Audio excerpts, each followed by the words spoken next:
अस्सलाम वालेकुम वीवर्स, कैसे हैं आप? उम्मीद है कि सब खैरियत से होंगे। आज हम बात करेंगे वर्बीना प्लांट पे। वर्बीना बहुत खूबसूरत सा प्लांट है और आप सबको पता है कि ये बहुत से कलर्स में आता है और बहुत खूबसूरत फ्लावरिंग होती है इस पे और बंचेस में फ्लावर्स खिलते हैं इसके ऊपर। लेकिन आज 7 अप्रैल है और गर्मी ज़्यादा होने की वजह से तमाम जो विंटर सीज़न के हमारे प्लांट्स थे उनके ऊपर सीड्स बनना शुरू हो चुके हैं।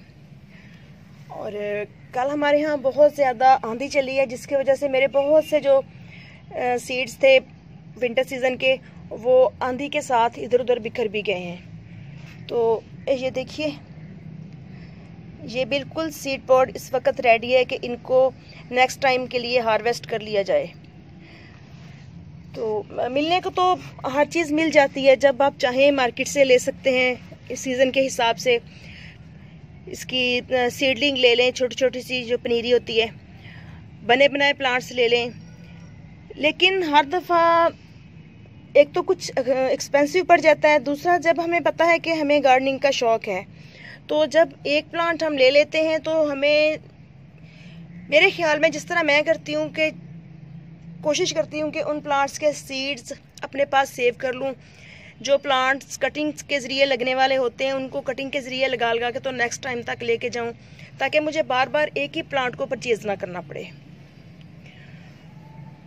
फिर नर्सरी तक आने जाने का भी थोड़ा प्रॉब्लम होता है। तो इसलिए बहुत ज़रूरी बात है ये कि जब इस तरह से सीड्स बिल्कुल रेडी हो जाएं हमारे प्लांट्स के, तो इनको टाइमली हार्वेस्ट कर लें, ताकि अगर आपके यहाँ आंधी चले, मौसम ख़राब हो, या वैसे भी बाज़ औक़ात सीड पॉड्स खुल जाते हैं और ये जो सीड्स होते हैं ये इधर उधर बिखर के ज़ाया हो जाते हैं। और वर्बीना की ये जो सीडलिंग मैं लेके आई थी बहावलपुर से, एक पॉट लेके आई थी, तो इसमें 3-4 कलर मेरे पास निकले थे माशाल्लाह। और कुछ प्लांट्स तो यानी कि सूख चुके हैं, बिल्कुल ख़राब हो गए हैं, और कुछ प्लांट्स अभी जो हैं वो फ्लावरिंग भी कर रहे हैं और उनके सीड्स यूँ रेडी हो रहे हैं। कुछ मैंने शेयर किए बगैर ही उतार लिए थे थोड़े से, क्योंकि उस वक्त टाइम नहीं था मेरे पास वीडियो बनाने का।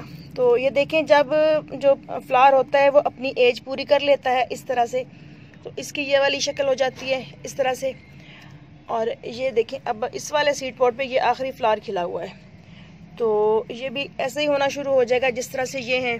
फिर आहिस्ता आहिस्ता वो पक जाते हैं और उनके अंदर सीड्स रेडी हो जाते हैं। तो इनके लिए बेहतर है कि हम इनको इस टाइम पे उतार लें। और चलिए मैं आपको दिखाती हूँ कि इसके सीड्स जो हैं वो किस तरह के होते हैं। ये देखिए, ये जो लंबी लंबी सी डंडियाँ सी छोटी छोटी सी नज़र आ रही होंगी आपको, ये देखें, ये जो है ये इनके सीड्स हैं। ये देखिए, इसको भी हार्वेस्ट करते हैं। बिल्कुल हल्के हाथ से मसलना है आपने। और ये देखें,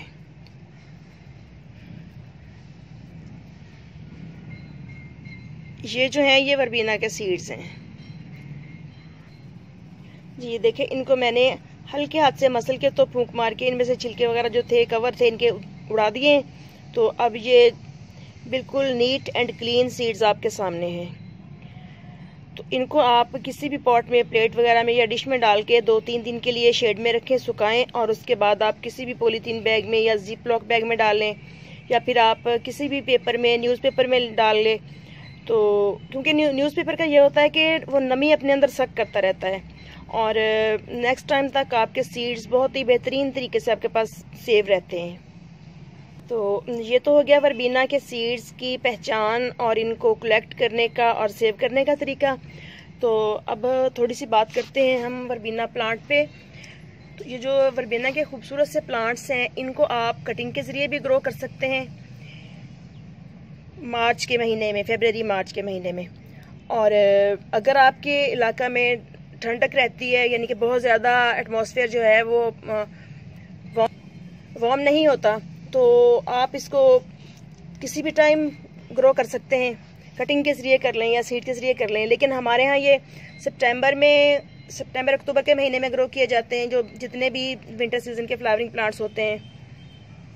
और वर्बीना जो है ये तकरीबन 60 से 80 दिनों के दरमियान में अपनी फ्लावरिंग स्टार्ट कर देता है। मेरे भी ये जो प्लांट्स थे मैंने ट्रांसप्लांट किए हैं तो बहुत जल्द इन्होंने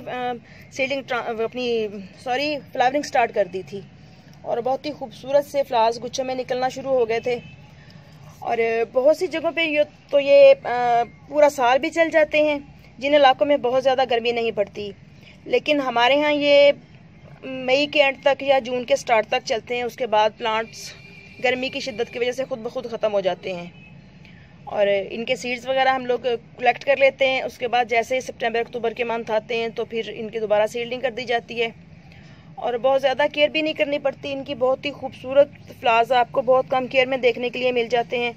बस इनकी जो सॉइल बनानी होती है वो आप अच्छी वेल ड्रेन बनाएं और मिट्टी सूखे तो पानी दें, और पिंचिंग वगैरह करनी हो तो ठीक है कर दें, अदरवाइज़ इस प्लांट को पिंचिंग की भी इतनी ज़रूरत नहीं होती। और पेस्ट वगैरह भी बहुत ज़्यादा देखने पे नहीं आते, लेकिन आजकल चूँकि जैसे ही बाहर का मौसम शुरू होता है और मौसम गर्मी की तरफ जाता है तो मिली बग्स और स्पाइडर माइट्स वगैरह हमला कर देते हैं। तो इनके लिए आप इन पे कोई सा भी केमिकल वाला अगर यूज़ करते हैं तो वो स्प्रे कर दें, अदरवाइज़ नीम ऑयल का स्प्रे कर सकते हैं। और बेकिंग सोडा और लिक्विड सोप डाल के तो इसको भी आप अप्लाई कर सकते हैं अपने प्लांट्स पे। तो आपको अपने प्लांट्स की ग्रोथ बहुत ही अच्छी और प्लांट्स फ्रेश नज़र आएंगे और बहुत ही अच्छी फ्लावरिंग मिल जाएगी। और अगर आपने इसके सीड्स नहीं लेने तो आप इन सीड पॉड्स को कट करते रहें ताकि ज़्यादा से ज़्यादा फ्लावरिंग हो। लेकिन अगर आपने सीड्स लेने हैं तो अप्रैल के मंथ में आके इनकी जो पिंचिंग है, और जिन इलाकों में ये प्लांट सर्वाइव कर जाते हैं ठंडक वाले एरियाज़ में, तो वहाँ पे आप इनको 15-20 दिन के बाद लिक्विड फर्टिलाइज़र डालते रहें तो ये प्लांट माशाल्लाह बहुत ही अच्छे से सर्वाइव करेंगे आपके पास। क्योंकि हमारे यहाँ तो मैंने आपको बताया कि समर सीज़न में ये प्लांट सर्वाइव नहीं कर पाते, जून तक चले जाते हैं, उसके बाद डेड हो जाते हैं। नेट के नीचे भी मैं इनको रख लेती हूँ, जैसे कि आजकल मैंने सुबह तकरीबन 10 बजे तक इन पे धूप आती है, उसके बाद शेड आ जाता है। तो देखिए कितनी अच्छी फ्लावरिंग भी हो रही है और न्यू ग्रोथ भी हो रही है और इस पर सीड्स वगैरह भी बन रहे हैं। मैं भी इनको तकरीबन 10-15 दिन के बाद लिक्विड फर्टिलाइज़र डाल देती हूँ, बनाना पील्स वगैरह का।